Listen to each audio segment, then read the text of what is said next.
If I were to audit 50% of your clientele, would they know how to refer you? Would they be able to tell me immediately how they can refer someone to your business? If they cannot, I encourage you to watch this training. I give 7 points of contact of how you can put it out there to all of your clients and even people in your sphere but may not necessarily be your clients. 7 points where they can refer people to your business, and you don't have to do a TikTok dance and you don't have to pay for ad revenue. You can just sit and watch the phone ring because you're getting warm referrals from your network. Check it out. I would like to always think of your referral process should have a 7-point touch, which means there should be 7 different opportunities that you're sharing with people that they can refer business to you and they will benefit from that business. So let's first talk about how they could benefit. Okay. And the way we do it at our company is the only benefit really is we're going to give you a $40 discount on an upcoming invoice. What is that going to do? 2 things.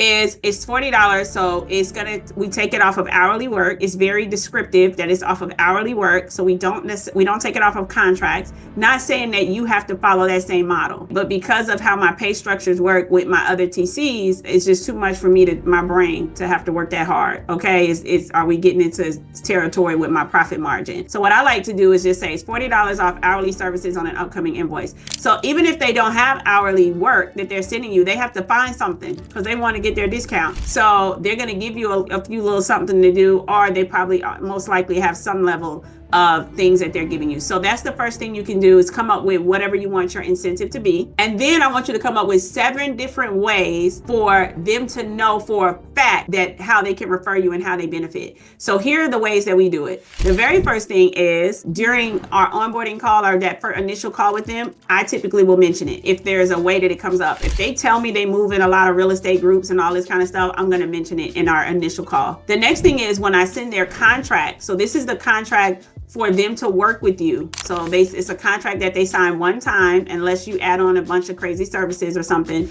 They sign this contract one time and they work with you forever. I put it in the contract. Why? It's just another opportunity for you to see it. It's nothing you need to sign for. I'm just trying to make sure you see this, right? And then when I do my onboarding, a lot of times we have our onboarding form that you want them to fill out. A lot of times that might be where they give you their login. It might be where their preferences and different things like that. Like we have a kind of a form for that. On that form, there's an acknowledgement that you have to acknowledge that you know what our referral process is, okay? So 4th idea for making sure that they know what your referral process is, I send out 2 emails a month, and in the subject line, it says, "We pay for your referrals," in all caps with an exclamation point. And I send that to anybody on my list, not just my clients. Because I send that to anybody on my list and not just my clients, one agent that came to us, he was actually in a bind. He was a new agent. He was starting to get his first few contracts. He was getting overwhelmed with even just the knowledge of what he needed to know for the contract.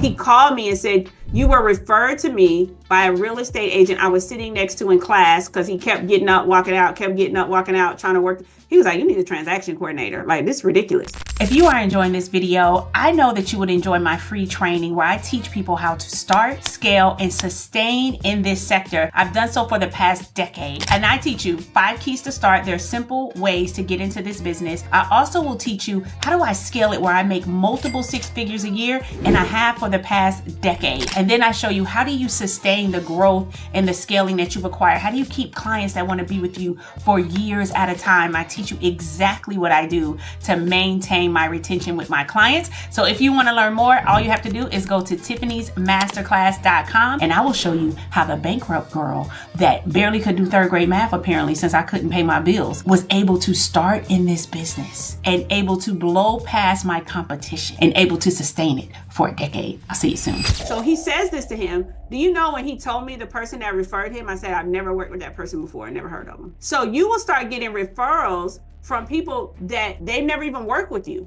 But if they somehow manage to be on your email list, or they somehow manage to be friends with you on Facebook or follow you on Instagram or something, you still will become the authority in their mind. It's called perceived authority. You can have 2 clients, okay? If you out here posting this content, being consistent with your emails, In their mind, you are the perceived authority in their area for being a transaction coordinator. And so when they're talking amongst people, they're going to refer you. He referred me and wasn't even thinking about the incentive. He was just telling this guy, like, I just remember seeing an email or something from this. Here's her information. That guy called me and we onboarded him and helped him with his contracts.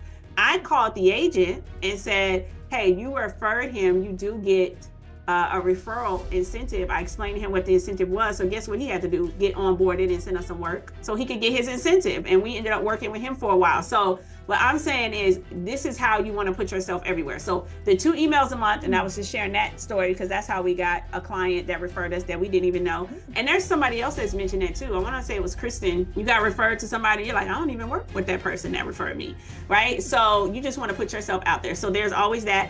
Also mentioning it on your social media, right? You can put it in your stories. You can once a month just put the same post up, right? Maybe twice a month, put the same post up on your Instagram where you're talking about the fact you take their referrals. You would be surprised. They're like, oh, you know what? I actually do know somebody. That sometimes people just have to be prompted to think about something. And the minute you give them the prompt, they think about it, now they have somebody. Okay, so we do that as well. Also, you want to make sure that when you're sending out your promotional emails, so let's say this email is about, 5 tips for real estate agents to prepare for the spring, okay?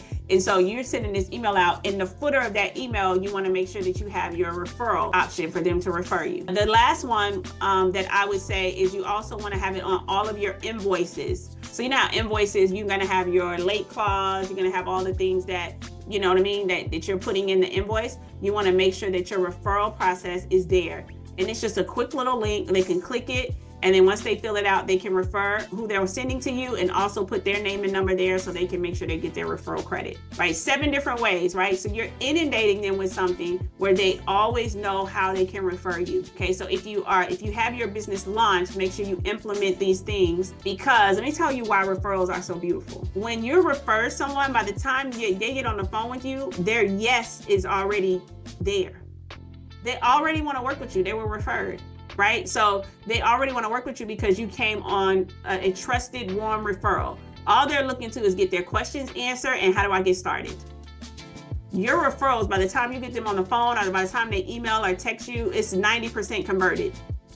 At 10%, you can still mess it up in your 10%. Okay, so watch yourself. Go hang out with Kristen and practice. Okay, making sure you can take a warm lead and make sure it's converted. But I'm saying there's 90% converted. Another thing is you can get wells this way, which is somebody that has teams and brokerages, because remember what we talked about before with the know, like, and trust component. If a trusted person tells them that you're good, if a trusted person says, I've heard about this girl, I've been seeing her out here, I've been seeing him out here, and then they call you because of that, then the trust level is already higher and you don't have to work as hard to get wells, to get team leads, to get brokers, to get high producing agents. Now that business is booming, okay, because we've implemented the 7-point referral process, I want you to know that soon is going to be a time where you're now going to have to hire more transaction coordinators, more listing coordinators, more marketing and admin. And I want to give you some principles on what that looks like when you're hiring, because I want you to avoid the pitfalls. So check out my next training on